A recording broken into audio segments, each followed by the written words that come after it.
Sir నమస్తే sir. నమస్కారం. Sir చూస్తున్నాం తెలుగు రాష్ట్రాలకు సంబంధించిన వాళ్ళు చాలామంది విక్టిమ్స్ ఇప్పుడిప్పుడే బయటకు వస్తున్నారు. అక్కడికి యూకేకి వచ్చారు. తర్వాత జాగర్లమూడి మధుకర్ అనే వ్యక్తిని టచ్లోకి వెళ్ళారు. ఆయన కంపెనీతో మాట్లాడే ప్రయత్నం చేశారు. చాలామందికి ఉద్యోగాలు రాలేదు, వీసాలతో ఇబ్బంది పడ్డ పరిస్థితి. వాళ్ళంతా మీతో మాట్లాడుతున్నారు, న్యాయ సహాయం కోరుతున్న పరిస్థితి. ఏంటి సార్ ప్రైమరీగా మీకు ఏమనిపించింది వాళ్ళతో ఇప్పుడు మాట్లాడినప్పుడు వాళ్ళు ఇచ్చిన ఇన్ఫర్మేషన్తో? ఏ యూకే ఎంప్లాయర్ అయినా కూడా ఇండివిజువల్ గా మీరు యూకే సిటిజన్ అయినా కంపెనీ పెట్టుకొని మీరు జాబ్ ఆఫర్ ఇచ్చేటప్పుడు సర్టిఫికేట్ ఆఫ్ స్పాన్సర్షిప్ అనేది తీసుకోవాలి ముందు ఇమిగ్రేషన్ డిపార్ట్మెంట్ నుంచి. ఇమిగ్రేషన్ హోమ్ ఆఫీస్ అంటారు యూకేలో. ఇప్పుడు అది తీసుకునేటప్పుడు ఎంప్లాయర్ కొన్ని ఖర్చులు ఉంటాయి. ఆ ఎంప్లాయర్ ఖర్చులు ఎంప్లాయరే పెట్టుకోవాలి. మేము మీకు ఉద్యోగం ఇస్తాము అని మాకు అయ్యే ఖర్చులు కంటే 400 500 ఎంప్లాయ్ మీద రుద్ది సిఓఎస్ తీసుకోకూడదు. నెంబర్ 1. నెంబర్ 2, ఇప్పుడు వీళ్ళు ఉద్యోగాలు ఉన్నాయి, మేము స్పాన్సర్షిప్ చేస్తాము అని చెప్పి తీసుకుంటున్నారు. అది ఇమిగ్రేషన్ ఫ్రాడ్, నేరం. అది ఒకటి. రెండోది, ఇప్పుడు వాళ్ళు న్యాయ సలహాలు కూడా ఇస్తున్నారు అక్కడ ఉన్న వాళ్ళకి. అంటే మీ డిపెండెంట్ ఇలా చేసుకోవచ్చు, మీరు ఇప్పుడు ఇలా చేసుకోవచ్చు, ఇలా చేస్తే ఇలా అవుతుందని. అవి కూడా ఇమిగ్రేషన్ అడ్వైజెస్ అంటారు. ఇప్పుడు మల్లాంటి ఎవరైనా వెళ్తే మనకి ఇమిగ్రేషన్ లో అనేది స్పెషాలిటీ. అక్కడ ఇమిగ్రేషన్ సంబంధించిన సలహాలు ఓన్లీ క్వాలిఫైడ్ సొలిసిటరే ఇవ్వాలి. నెంబర్ 1. నెంబర్ 2, అక్కడ కొంతమంది ఇమిగ్రేషన్ లా కోర్సులు చేసి వాళ్ళు ఇమిగ్రేషన్ అడ్వైజర్స్ అవుతారు, వాళ్ళే ఇవ్వాలి. ఇక్కడ నేను కొన్ని వీడియోలు విన్నది ఏంటంటే మధుకరు ఆయన సలహాలు ఇస్తున్నాడు, ఎలా చేసుకోవాలి, ఎప్పుడు చేసుకోవాలి, టైం లైన్స్. అది రెండో నేరం. అంటే హీస్ ప్రాక్టీసింగ్ లా అన్ఆథరైజ్లీ, అంటే సీరియస్ అఫెన్స్. రెండోది. మూడోది, ఇప్పుడు కంపెనీ పెట్టి మీరు యూకేలో కంపెనీ పెట్టి కంపెనీని అడ్డం పెట్టుకొని, ఒక కంపెనీ కాదండి 10-12 కంపెనీస్ పెట్టారు. ఇందులో కొన్ని కంపెనీస్ వీళ్ళ వైఫ్ ఉంది, కొన్ని కంపెనీస్ ఆయన ఉన్నాడు. వాళ్ళు ఏమని చేశారు రిజిస్ట్రేషన్ అంటే కన్సల్టింగ్ కంపెనీస్ అని స్టార్ట్ చేశారు. కొన్ని ఏమో ఫుడ్ డెలివరీ ట్రక్స్ లాగా చేశారు, కొన్ని ఏమో రెస్టారెంట్. ఇప్పుడు నందూస్ కిచెన్ అని, నందూస్ కెఫే అని రెస్టారెంట్ లాగా ఓపెన్ చేశారు. ఒక కంపెనీ ఏమో ఫుడ్ డెలివరీ లాగా చేశారు. ఇక కొన్ని కంపెనీస్ ఏమో ఐటీ కంపెనీస్ ఓపెన్ చేశారు, కొన్ని ఏమో కన్స్ట్రక్షన్ అంటే రియల్ ఎస్టేట్ లో కూడా వెళ్దామని. ఇవన్నీ పర్పస్ ఆఫ్ ద కంపెనీస్ అని okay, because your UK citizen you can open it. But ఈ కంపెనీలు అడ్డం పెట్టుకొని మేము మీకు ఉద్యోగం ఇస్తాము, మేము స్పాన్సర్ చేస్తాము ఈ కంపెనీస్ ని తరఫున అని చెప్పి డబ్బులు తీసుకోవచ్చా? తీసుకోరాదు. ఎందుకంటే అది ఇమిగ్రేషన్ ఫ్రాడ్. రెండోది కార్పొరేట్ ఫ్రాడ్ కూడా.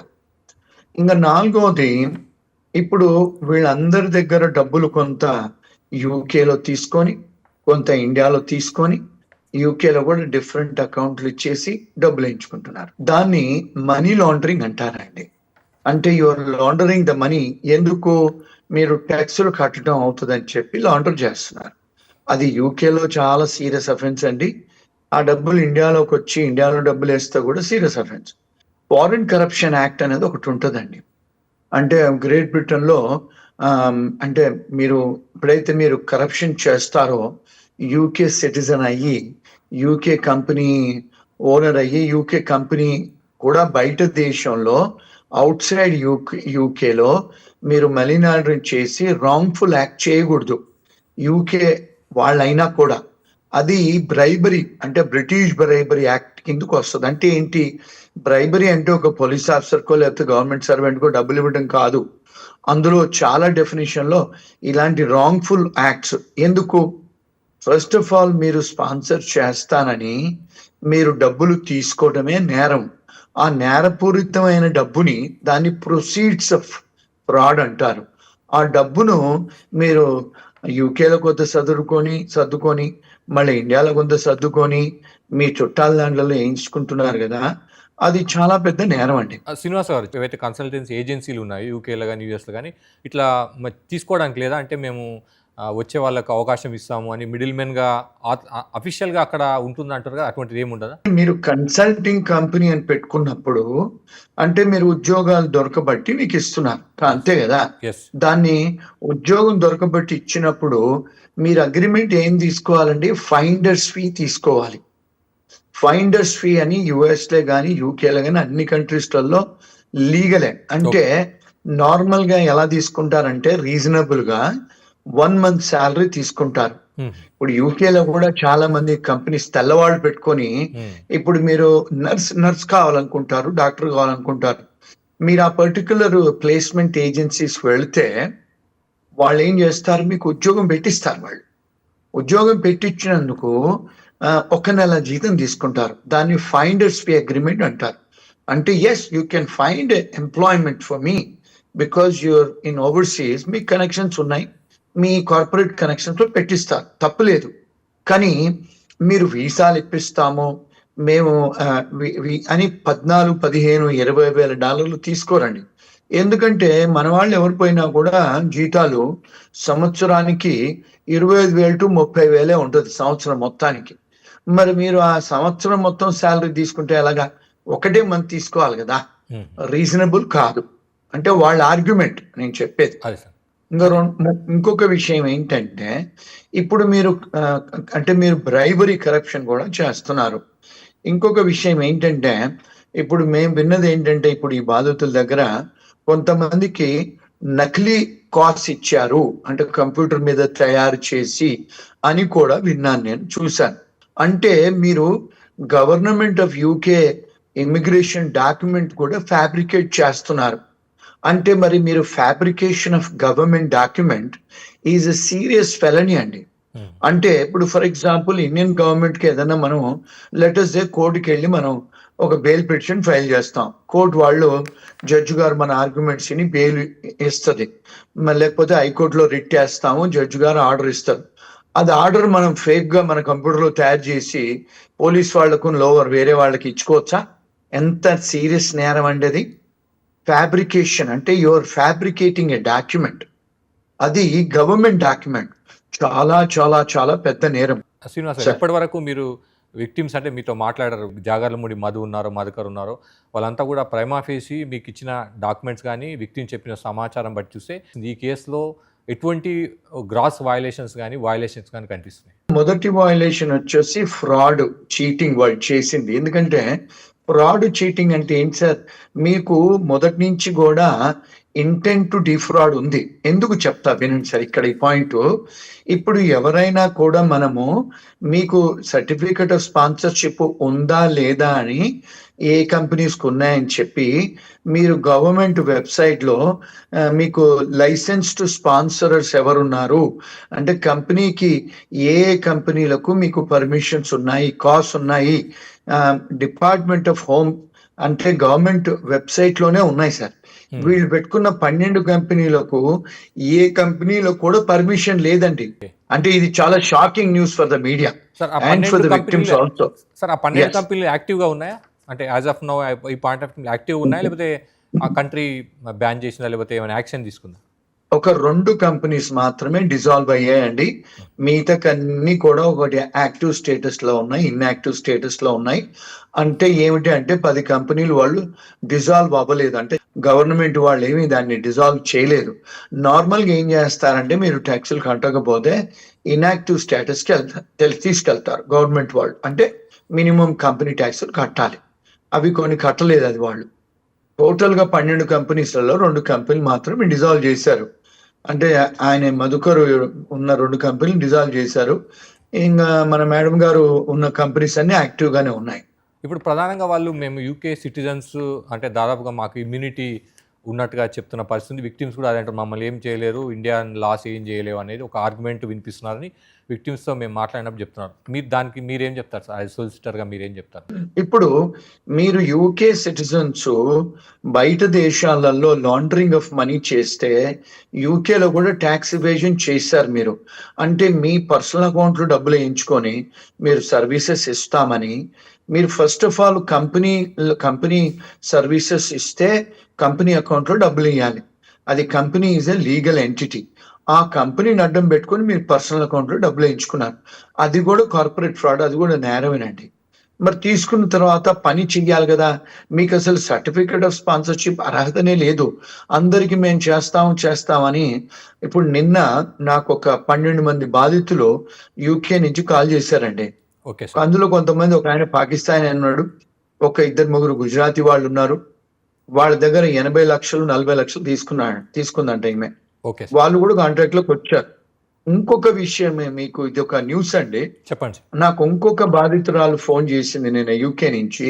ఓకే. ఆమె ఇంకొక ఆవిడ కూడా, లావణ్య అని ఒక ఆవిడ ఉంది యూకేలో, ఆమె కూడా కోట్ల దందా చేసి చాలా మోసం చేసింది సార్ అని ఒక బాధితురాలు, గుంటూరు విజయవాడ అమ్మాయి నాకు యూకే నుంచి, షెఫీల్డ్స్ నుంచి చేసింది. అంటే కాన్ఫిడెన్షియాలిటీ కోసం నేను I cannot tell her name, okay sir. But ముందు మీకు ఆమె కూడా కాంటాక్ట్ చేస్తుంది.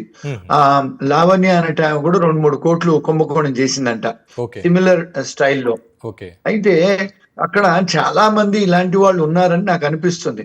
వీళ్ళు తప్పించుకోవడానికి ఏది లేదండి. ఎందుకంటే ఇండియాలో ఆల్రెడీ ఆంధ్రాలో కేసులు కట్టారు, లుకౌట్ నోటీస్ పెట్టారు, ఇండియాలో కేసులు కట్టారు. యూకేలో వీళ్ళందరూ కూడా మేము రెడీ చేస్తున్నాం కంప్లైంట్స్, యూకేలో కూడా కేసులు కడతాము. కట్టిన తర్వాత డెఫినెట్ గా ప్రాబ్లమ్స్ అవుతాయండి వీళ్ళకు. ఈ నేరాలు అనేది కూడా 10 years జైల్ టర్మ్ ఉందండి. 10 years సార్? అంటే ఒకే అఫెన్సా సార్? చాలా అఫెన్సెస్ కనిపిస్తున్నాయి. అంటే మీరు అన్నట్లు మనీ లాండరింగ్, తర్వాత ట్యాక్స్ ఎవేజన్, ఇవన్నీ వస్తాయా? లేకపోతే జనరల్గా ఫ్రాడ్ కిందనే ఒకవేళ అంటే అన్ని ఎవిడెన్సెస్ ఉంటే జరిగే అవకాశం ఉంది సార్?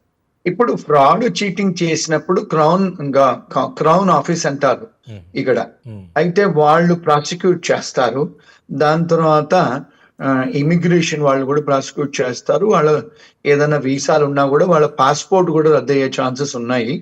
ఎందుకంటే అంత సీరియస్ ఫెలనీస్లలో ఇరుక్కున్నారు. ఎందుకంటే గవర్నమెంట్ డాక్యుమెంట్స్ కూడా వీళ్ళు ఫోర్జ్ చేసి జనాలకి ఇచ్చారు, ఫ్యాబ్రికేషన్ ఆఫ్ డాక్యుమెంట్స్ చేశారు. ఫోర్జరీ చేశారు సార్ మనకు తెలిసినంత సమాచారం వరకు ఇనిషియల్ గా. ఇప్పుడు కాస్ట్ ఉంటది కదండి, గవర్నమెంట్ ఇచ్చే కాగితం అది. మీరు కాగితం కంప్యూటర్ మీద, మీ ల్యాప్టాప్ మీద తయారు చేసి మీరు అలాంటి ఫ్రాడ్యులెంట్ సర్టిఫికేట్ ఆఫ్ స్పాన్సర్షిప్ మీరు డబ్బులు తీసుకున్న వాళ్ళ దగ్గరికి ఇస్తే, వాళ్ళు ఎంబసీలోకి పోయి, హోమ్ ఆఫీస్ పోయి అప్లికేషన్ పెడితే ఇది ఫ్రాడ్యులెంట్ డాక్యుమెంట్ కింద పరిగణించినప్పుడు మరి గవర్నమెంట్ ఆఫ్ యూకే ఊరుకోదు కదండి. మీరు అట్లా మా డాక్యుమెంట్స్ మీరు ఎలా చేస్తున్నారని, ఇది ఫెలనీ అంటారండి. Felonies are all more than 10 years jail term అండి. Okay sir. శ్రీనివాసరావు గారు, మీరు చాలామంది విక్టిమ్స్తో మాట్లాడి ఉంటారు ఇప్పటికీ. వాళ్ళ బాధ ఎలా ఉంది, వాళ్ళు ఏం చెప్తున్నారు, వాళ్ళ అగ్ని ఎట్లా చూస్తున్నారు, మీరు వాళ్ళు మీతో షేర్ చేసుకున్న అంశాలు ఏమైనా చెప్తారా? ఇప్పుడు ఫస్ట్ ఆఫ్ ఆల్ అండి, వీళ్ళకు నష్టం అయింది, ధనం అంటే ఫైనాన్షియల్ ఇంజురీ అయింది.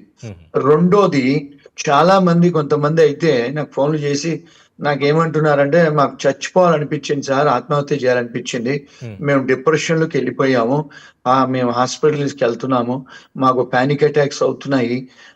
ఫైనాన్షియల్ గా కాకుండా ఎమోషనల్ గా, సైకలాజికల్ ఇంజురీ కూడా అయింది మాకు. రెండోది. మూడోది, కొంతమంది కుటుంబాలు సెపరేషన్ అయ్యారు. అంటే కొంతమంది వీసా లేకుండా వెనక్కి వెళ్ళిపోయారండి. ఓకే. మూడోది. నాలుగోది వాళ్ళకు మళ్ళీ వీసా లేవు ఇప్పుడు. అంటే అంత దూరం చదువుకోవడానికి వెళ్ళి, వాళ్ళు లీగల్ గా ఉండాలనుకొని వెళ్ళి, వీళ్ళంటి వాళ్ళని నమ్మి, ఎందుకంటే ఇప్పుడు ఈమె చాలా ఫేమస్ కదండి, 1 million వ్యూవర్స్ ఉన్నారు ఆమెకు. చాలా మంది అన్నది ఏంటంటే, సార్ ఆమె అంత ఫేమస్ సెలబ్రిటీ కదా, అంత డబ్బున్నామే, మళ్ళా అంత చిరంజీవితోని ఫోటోలు ఉంటాయి, సినిమా యాక్టర్ లాగా సినిమాలలో తీసింది, వాళ్ళ లైఫ్ స్టైల్ ఫొటోస్ మేము యూకేలో చూస్తే మేము డెఫినెట్ గా వాళ్ళు మోసం చెయ్యరు అనుకొని కూడా ఇచ్చాం మేము. అంటే ఇంత పెద్దవాళ్ళు కూడా మోసం చేస్తారా అని. అంటే మాకు పెయిన్ అండ్ సఫరింగ్ కూడా జరిగింది, బిట్రేయలు, ఇంకెవరిని నమ్మడానికి లేదు మేము. మాకు వీసా అంటే లీగల్ రైట్ ఏదైతే మేము వీసా చేసుకొని ఇక్కడ లీగల్ గా ఉండొచ్చో, అది కూడా మాది ఇన్ఫ్రింజ్ అయిపోయింది, అంటే వైలేట్ అయిపోయింది. అంటే మాకు కొంతమంది ఏం చెప్పారంటే, ఆమె ఉద్యోగం ఇచ్చి ఒక చిన్నపిల్లతోని వెళ్తే ఉద్యోగానికి అక్కడ ఆ కెఫేలో, ఆమె చెప్పింది ఏంటంటే, ఆమె యాక్చువల్ గా ఫిజియోథెరపిస్ట్ అంట, హైదరాబాద్ అమ్మాయి, కూతురుతో వెళ్తే ఈమె ప్రెగ్నెంట్ తో పనికి వెళ్ళిందంట. అంటే పిచ్చిగా తిట్టేసిందంట ఆమెను, ఆ కూతురు ముందు. తిట్టేసి 40 గంటలు ఇవ్వాల్సిన ఉద్యోగం 5 గంటలు ఇచ్చిందంట. ఇచ్చేసి అంటే ఆ అమ్మాయిని అసాల్ట్ బ్యాటరీ కూడా చేసింది. అంటే తోసేయటం దాన్ని అసాల్ట్ అంటారండి, తిట్టడం బ్యాటరీ అంటారు. అంటే క్రిమినల్ అఫెన్స్ కూడా చేసింది ఈమె. అంటే ఇవన్నీ కూడా ఇన్ని అఫెన్సెస్ ఉంటే ఇప్పుడు ఎక్కడ తప్పించుకుంటారండి? ఏదో వాళ్ళ తరఫున ఇండియన్ లాయర్స్ వచ్చేసి వాళ్ళు ఏదో చెప్పి యూట్యూబ్లలో వాళ్ళకి ఏం అవ్వదంటే, they must understand UK law. If you don't know the UK law, please don't advise in public కదా. ఇప్పుడు నేను చెప్పగలుగుతున్నాను యూకే లా అంటే, నేను యూకేలో లా చదువుకొని క్వాలిఫైడ్ సొలిసిటర్ అయ్యి దాని తర్వాత ప్రాక్టీసింగ్ సర్టిఫికేట్ మెయింటైన్ చేసి ఆఫీసులు మెయింటైన్ చేసి న్యాయవాది వృత్తి చేస్తున్నాం కనుక మేము చెప్తే దానికి ఒక మీనింగ్ ఉంది. యూకే సొలిసిటర్ గారు మాట్లాడుతున్నారు, దీనికి ఇన్ని ఉన్నాయని. ఇండియాలో కూర్చున్న అడ్వకేట్ కూడా అలా మాట్లాడితే ఎలా సార్? ఆన్లైన్ లో చదివి ChatGPT చదివి అట్లా చెప్పకూడదు. సరి అయిన ఇన్ఫర్మేషన్ జనాలకి ఇవ్వాలి. ఇప్పుడు డెఫినెట్ గా మేము కంప్లైంట్స్ ఫైల్ చేస్తే డెఫినెట్ గా వీళ్ళకు టెంపరీ స్టేటస్ కూడా ఇస్తారు. భయపడాల్సిన అవసరం లేదు. వీళ్ళు ఎవరు మన విక్టిమ్స్. రికవరీ ఆఫ్ మనీ కూడా చేస్తాము. ఎందుకంటే అక్కడ హైకోర్టులో కూడా కేసులు వేయచ్చు. Whatever the money which we paid. అక్కడ మన యూకేలో ఇంకో లా ఏంటంటే, మీరు ఇచ్చిన డబ్బుకు ఇంట్రెస్ట్ కూడా రికవర్ చేసుకోవచ్చు. లీగల్ ఫీజులు, సొలిసిటర్స్ ఫీజులు కూడా రికవర్ చేయొచ్చు. పెయిన్ అండ్ సఫరింగ్ కూడా టాట్ లా కింద రికవర్ చేయొచ్చండి. మధుకర్ గారి లాయర్ గురించి ప్రస్తావించారు కాబట్టి వాళ్ళు అనేది ఏంటంటే, కావాలని మా పైన ప్రొపగండా చేస్తున్నారు, నెగిటివ్ ప్రొపగండా చేస్తున్నారు, మాకు ఎటువంటి సంబంధం లేదు, వాళ్ళ జాబ్ పోవడానికి మాకు ఎటువంటి సంబంధం లేదు, మా వరకు మేము మిడిల్ మెన్గా మా సర్వీసెస్ ఇచ్చాము, మేము సర్వీస్ ఛార్జెస్ తీసుకున్నాము, అంతవరకే మా రోల్ అనేది వాళ్ళు ఆర్గ్యుమెంట్ చేస్తున్నారు సార్. దానికి మీరేమంటారు? ఇప్పుడు క్వాంటమ్ మెరిట్ అనే ఒక కాన్సెప్ట్ ఉంది సార్. క్వాంటమ్ మెరిట్ అంటే మీరు జాబ్ పెట్టిస్తే 1 month శాలరీ తీసుకోవచ్చు. మరి దానికి మీ దగ్గర ఫైండర్స్ ఫీదో కన్సల్టింగ్ అగ్రిమెంట్ ఉందా విక్టిమ్స్ తోని? నంబర్ 1 అండి. నంబర్ 2, మీరు ఎంత పని చేస్తే అంతే డబ్బు తీసుకోవాలి కానీ 15,000 పౌండ్లతోని 20,000 పౌండ్ల దాకా తీసుకోవచ్చా? నంబర్ 2. నంబర్ 3, కొంతమంది పాకిస్తాన్ వాళ్ళ దగ్గర, గుజరాత్ వాళ్ళ దగ్గర 40 లక్షలు టు 80 లక్షలు కూడా పట్టించారు మేడం గారు. అంటే ఎలా జస్టిఫై చేస్తారు?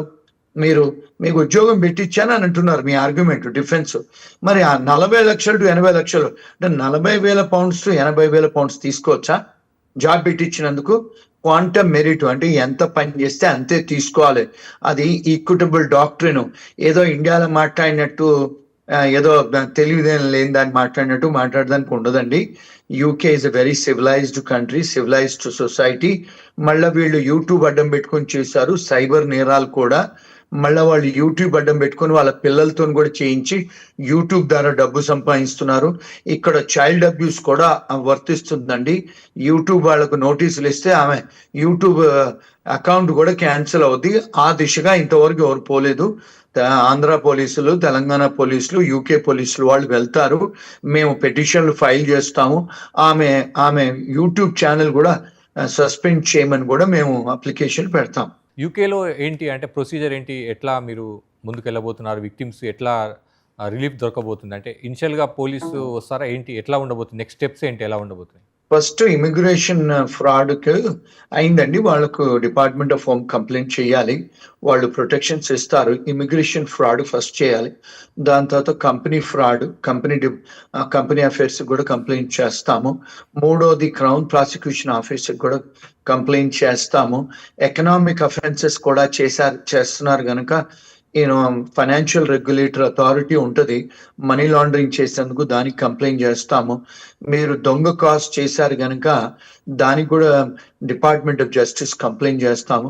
ఇంకోటి మేము ఏం చేస్తున్నామో కూడా బై లా షేర్ చేసుకోవడానికి ఉండదు. అంటే విక్టిమ్స్ తరఫున కాలతా చేసినప్పుడు by law we should not tell what are the agencies we're complaining because it's a confidentiality which we cannot breach అండి. ఇంకోటి ఏంటంటే ముందు చూస్తారు, అన్ని ఏజెన్సీస్ కాంటాక్ట్ చేస్తారు, చూస్తారండి, బయటపడుతుంది. వీళ్ళు విక్టిమ్స్ మీకు ఇస్తున్నారు కదా ఇంటర్వ్యూలు, వాళ్ళు ఇచ్చుకోవచ్చు.